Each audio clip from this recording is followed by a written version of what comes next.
Howdy, everybody. We're back with some RPG horror stories. Today, we're going to talk about bad DM calls, unexpected paladin, and a homophobic player causing all sorts of trouble. Our first story is from Reddit user BananaChops52, titled DM makes several terrible calls, gets upset when there's pushback. Look, I get it. The DM makes rules, blah, blah, blah. But when you have a DM removing stats from ability checks, trying to remove the ranger's ability to not get lost in their favorite terrain because it's, quote, overpowered bullshit, and overall just having a bad attitude unless they're, quote, winning, it gets old. I agree here, just to start off. If a DM is going to remove stuff, which can be kind of understandable in certain situations, they kind of need to explain why. And just saying, like, oh, hey, it's overpowered bullshit it's not good. Also, character classes are all made to have something that makes them super strong, be it like the ranger not getting lost in their favorite terrain or the like barbarian being able to tank an ungodly amount of damage. These all make the players special, and so they're kind of needed. I have no issue approaching disagreements head on and would take time after each session to have a conversation about things that myself and other players didn't like with the DM. They would dismiss literally everything, one point even saying, quote, the other players suck at D&D, so it makes sense that their characters are stupid, end quote. I was speechless at that statement. Okay, I'm gonna go ahead and agree there. This DM's a dick. Yeah, everybody like kind of sucks at D&D when you first start, but TRPGs are about having fun. And if somebody, quote, sucks, then the other players, and especially the DM, kind of need to be helping them get the hang of things. But let's let this cook before I say any more. Many sessions later, each with their own accompanying horror story, we reach the topic of conversation. So the party reaches an area in a large, inescapable dungeon. This area has an NPC spellcaster that is amicable, if not snooty. Literally everything in this dungeon has tried to kill us with no exception. So my character shuts the door to the room and confers with the party that, quote, we're definitely killing this guy, right? Party agrees. As we're discussing, DM says, suddenly the area around you is filled with darkness. And I ask, does this look similar to the darkness we've seen our warlock cast? DM hesitantly says, yes. So I tell the group in character that as soon as this drops, we rush that bastard. And tell the DM that the moment the darkness drops, my character is rushing through the door. After a minute or two, DM says, everyone make a dexterity saving throw. We all ask why. They say then that a wall of fire is hitting all of us. Mind you, the darkness is still up, the door's still shut, and we are all in a twisting hallway. I bring up that both wall of fire and darkness require concentration. A wall of fire requires line of sight. DM spends 15 minutes reading each spell, then says the darkness falls, but the wall of fire still hits all of us. We ask how he's casting it through the door. DM says it simultaneously bursts the door as he cast it. I say since the darkness dropped, that would have triggered my movement, but DM argues that it happened too quickly to react. What? We're all flabbergasted at the shenaniganery and ask, since Wall of Fire requires line of sight to cast, how did he cast it at the door, through the darkness, and through a twisting hallway with pinpoint precision to hit everyone? He can see the layout of the dungeon in his mind. What? After some back and forth, DM is now shouting, you all freak out and never let anything play out. So we calm down and say, all right, let's let this play out. Our sorcerer's up and says they throw a fireball in the room. You can't see in there due to the flames. What? Some more back and forth about the insane flip-flopping on rule interpretations. Eventually DM relents and the fireball is cast. Our rogue, who's playing through Discord and can't quite see the map, started in the fire, so they took damage.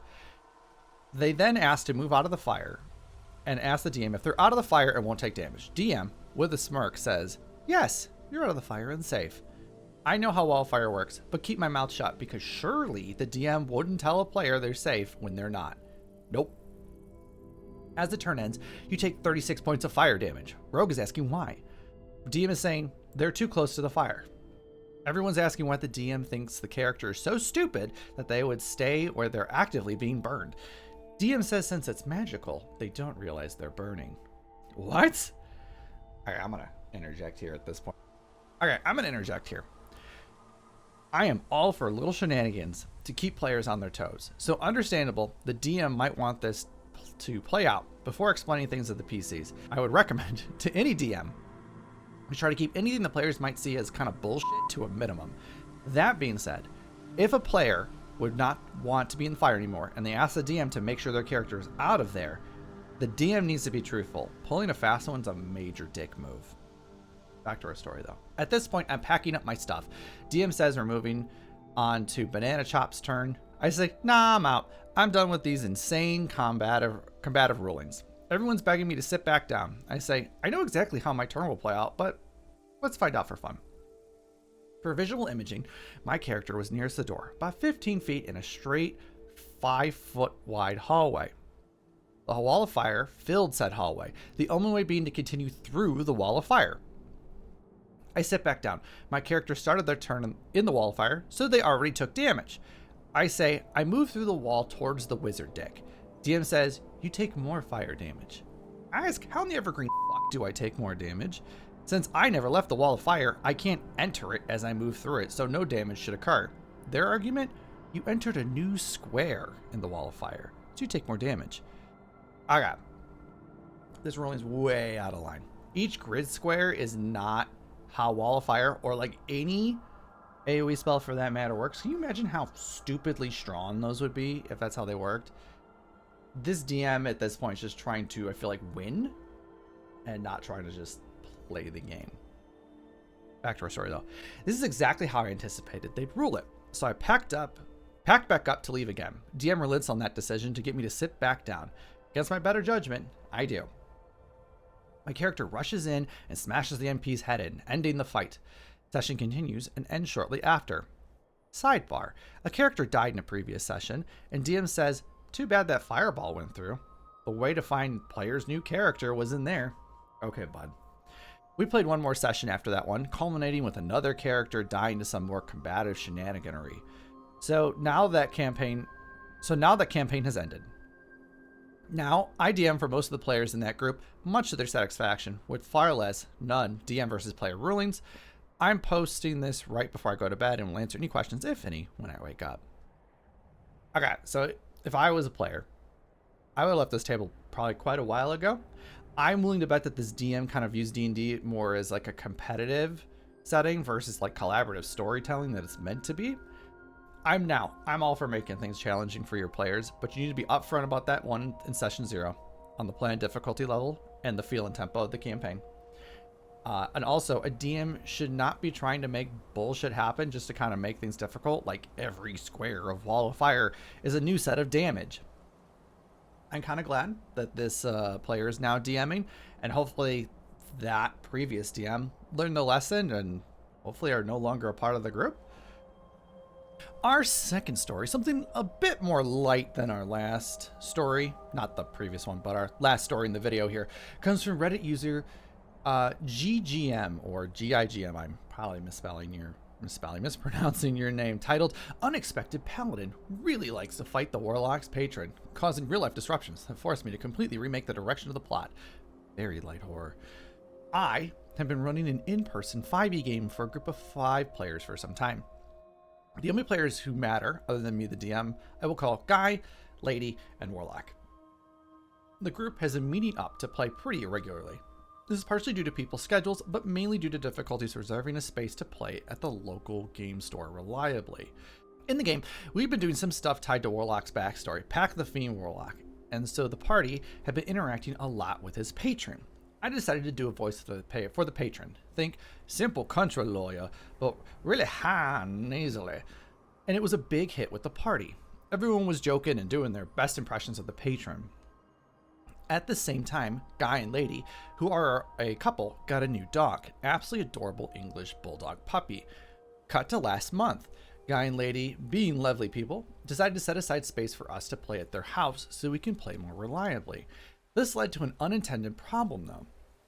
When they got their puppy, Lady had been using the, quote, patron voice a lot because it was on everyone's mind at the time, including when she would play fight with the new puppy. This has led to them using patron voice with the puppy whenever they were playing with him. Now the little guy thinks that whenever he hears the voice, the person talking wants to play, and he attacks them, including me as the DM. What am I supposed to do? Not play with the puppy? That's impossible. So the only solution was to adjust. Guy jokingly said that Null Paladins hate the patron and would attack them on sight, and this got adopted into canon of the game. Whenever the patron would contact the party, he would only speak to the party until the Nulls found him and he fled, aka the puppy attacked me for using the voice. So now the party's on a journey to rescue the patron from this mysterious nightly order of Nulls, and that's the direction the game is going in. I had a whole storyline written up that I'm now having to scrap, but I guess that's just the price I must pay. This really isn't horror, but it's adorable. Scrapping plot lines, hooks, planned events is kind of a common thing for DMs, at least I've found, and I'm glad this DM is able to kind of roll with the punches, or the puppy in this case. Ad time. Has this ever happened to you? Ugh, it's nighttime during the week and I'm so bored. I wish there was someone I could watch on Twitch. Oh, what good news, totally real person. Are you bored at night during the week? Do you want to talk TTRPGs and watch video games? Well, there's a solution. Davey streams on Twitch during the week from 7 to 10 p.m. Central Time. So come on down if you want to talk TTRPGs, video games, or want to watch me play games such as Coming in Kingdoms, Deliverance 2, or Marvel Rivals. I couldn't think up a fancy name for it, but you should come watch. Wow, thanks Davey, my boredom is cured. You're welcome, totally real person, and you too can benefit from this by watching me on Twitch. I stream normally 7 to 10 p.m. Central during the week, and I hope to see you there. Alrighty, so our last story is a bit of a doozy here, so I want to just put up a little bit of a content warning. Warning, the following story contains homophobia and attempted sexual assault. Viewer discretion is advised. Alrighty, this story comes from Reddit user KindRecording3081. And it goes as such. Trigger warning, homophobia and, quote, rape. If these make you uncomfortable, then this isn't for you. Before I get into the actual story, I previously posted the story to our D&D Horror Stories and thought it was interesting enough to post it here. So if anyone for any reason recognizes this, that's why. I'm usually a DM. I've run plenty of campaigns and have ended up as sort of the, quote, forever DM amongst my friend group. So when a friend of mine invited me to join a campaign that was coming up, I leaped at the chance. I joined the Discord server and got acquainted with the DM and other players before getting the rundown on the settings, rules, and other important details. The, quote, problem player here, let's call him Frollo. Fitting, I'd say. Frollo was pretty normal when we met, had a short chat when I joined, and seemed chill with the rest of the party. Alrighty. So far, this is a good, normal start to a campaign. You know, even new campaigns with a continuing group of players should always have a sit down to kind of talk over settings, rules, plan themes, and do's and don'ts. Always important to have this conversation. Set those expectations ahead of time. Back to our story though. Come game day, I arrive with my fresh character called Allison, a half-elf draconic bloodline sorceress who's heir to a kingdom ruled by a red great worm. So she managed to flee in hopes of starting a new life away from her royal responsibilities. Other party members included a half-orc fighter, a Tabaxi rogue, a water genasi cleric, and finally, Frollo, an elven ranger. I'm not going to bore you with the first few sessions, as nothing really happened. A good chunk of the way through, and after some talk with the DM and player in question, I have Allison slowly start to fall in love with the party cleric, and vice versa. It starts with short moments of flirting until after a few sessions the two properly get together. Cue the bells of Notre Dame. Okay. I am glad they talked this over with the DM and the cleric, the player playing the cleric. Romance at the table can kind of be a bit of a touchy subject. Some players are down for inter-party romance, others are obviously not. And this is something that can be touched on during your initial kind of sit-down session or at a later date like this is happening. But as long as the DM and both players involved are down, things should be good. For the most part, though, I would recommend kind of running it by other players because they may not want to deal with a ton of potentially flirtatious RP. They could kind of see it as awkward. Back to our story, though. Frollo's character began flirting with mine, making comments on her body, voice, and how wonderful of a personality she had. I politely turned down each advance while being befuddled as all hell, wondering why he was doing this. I had a talk with the DM about it, expressing how it was making me feel uncomfortable and asking the DM to do something about it. The DM assured me that everything would be handled, and next session, Frollo stopped his behavior. Alrighty, this is a good call. If something is making you uncomfortable, you need to say something. Don't let it fester. If it festers, it'll go way out of hand and it's going to be way worse. You need to nip this stuff in the bud. So this is can be something as simple as turning the other player and just kind of saying, hey, you know, my PC just isn't into your PC that way, or you could do what this person did and talk with their DM. Back to our story, though. 4 sessions pass, and Frollo starts up his flirtatious advances again. I continue politely turning him down, which is when he, out of character, comments on how his name sounds so good with my voice. I'm a straight guy, so this is extremely out of pocket and uncomfortable. The DM decided to call the session off early and expressed to me that he'd have a serious talk with Frollo. Unfortunately, he has yet to light the fire. Okay, this is a big problem. This is not good. Once it started up again, the DM really needed to sit down with Frollo and needed to lay down the law here. Or OP needed to, out of character, tell Frollo to stop and that it made them uncomfortable. At a certain point, you do need to advocate for yourself. And I know it isn't easy, but it needs to be done sometimes because sometimes it can get way out of hand. Not that I'm trying to victim blame here, because the DM really also should have sat down and had this conversation. Let's continue though. 2 more sessions go by and we decide to go for a long rest. We have some nice RP moments, and after a short cuddle session with the party cleric, I decide to go to sleep. Frollo then asks the DM if he can sneak into my tent. Both the DM and I are immediately taken aback and absolutely dumbfounded by what we're hearing from this guy. Before the DM even has time to respond, Frollo rolls a dice and gets a natural 19. The DM briefly describes how Frollo manages to slip into the tent, but wakes Allison up before he can do anything. Allison promptly screams at Frollo to get the fuck out of her tent, which is when Frollo tries to lunge at Allison. He says me in here, but I mean, assuming Allison, in order to rip her shirt off, saying how my relationship with the cleric was heinous. It's a same-sex relationship, and that I should be with a man like him. I've had enough at this point and asked the DM if I can cast 2 fireballs, once using a sorcery point to use Quicken Spell. Frollo's confident demeanor immediately drops as I see his eyes go wide and his jaw drops, and the DM allows it. Frollo fails his 2 saves and is accordingly hit with an atomic bomb as 2 fireballs explode in his face. I survive on 10 HP due to my fire resistance, and Frollo's character is completely charred as he fails his death saves. Okay.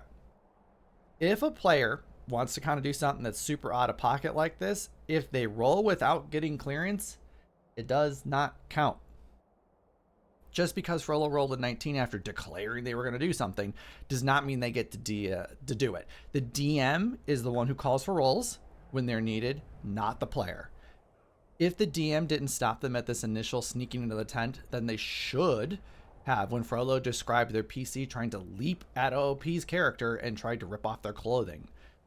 Now, there's nothing wrong with calling a timeout and kind of figuring out what the hell's going on and what people are trying to do.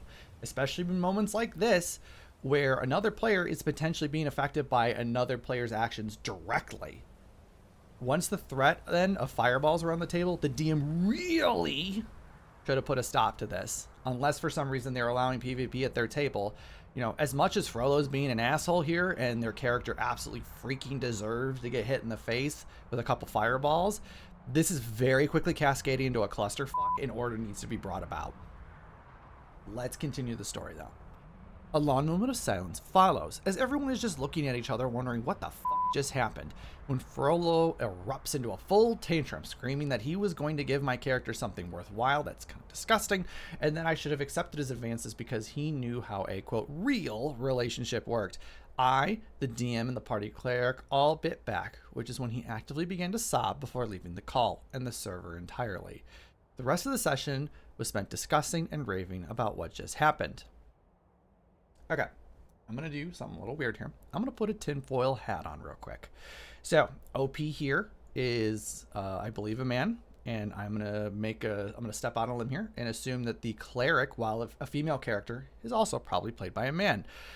I think, potentially, Frollo might, the PC, the player, excuse me, not the character, might have some deep-seated issues, possibly with themselves, that cause them to get jealous watching 2 men have characters flirt with each other.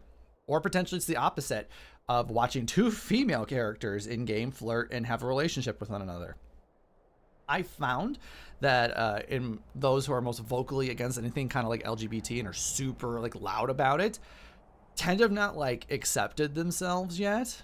So hopefully Frollo realizes one day that those weird dreams they are having at night are not something you can kind of run away from. And I hope they learn to accept themselves. Life is too short to not be your true self, and you'll be happier in the long run for it. Let's complete this story out though. After the session, the DM apologized to me, saying how he should have stopped Frollo from even doing it. I told him while that would have been the responsible thing to do, I had no problem plunging his character into the depths of hell via fire he created. We had a good laugh, and the campaign went on with Allison and the cleric eventually getting married and settling down on the epilogue. TLDR, player continually tries to flirt with my character even after she entered a relationship. Flirted with me knowing I'm a straight guy, and tried to assault my character during a long rest, before getting nuked by 2 fireballs and rage quitting with a toddler tantrum. Overall, this is a good ending, thankfully. Some lessons to be learned though. 1, you should advocate for yourself if something makes you uncomfortable, and there are ways to do this politely, you as a player in a campaign. Number 2, DMs. If a player comes to you with a problem about another player acting out of line, you need to be on that shit. Do not let it fester. Keep that shit on lock. 3, there is absolutely nothing wrong with taking a timeout mid-game to figure out who is doing what and if everybody's okay with it. 4, if you're having dreams about buff men making sweet love in a tent at night, you might be a little gay, and that's perfectly okay. Please make sure to love and accept yourself. Alrighty guys, that is going to be it for me today. Thank you all for tuning in. If you enjoyed today's video, hit that like button and don't forget to subscribe for more. Please also don't forget to comment down below on what your thoughts were on either of the 3 stories we covered today. Don't forget to catch me on Twitch, and I will see you guys all later. Have a good one, everybody.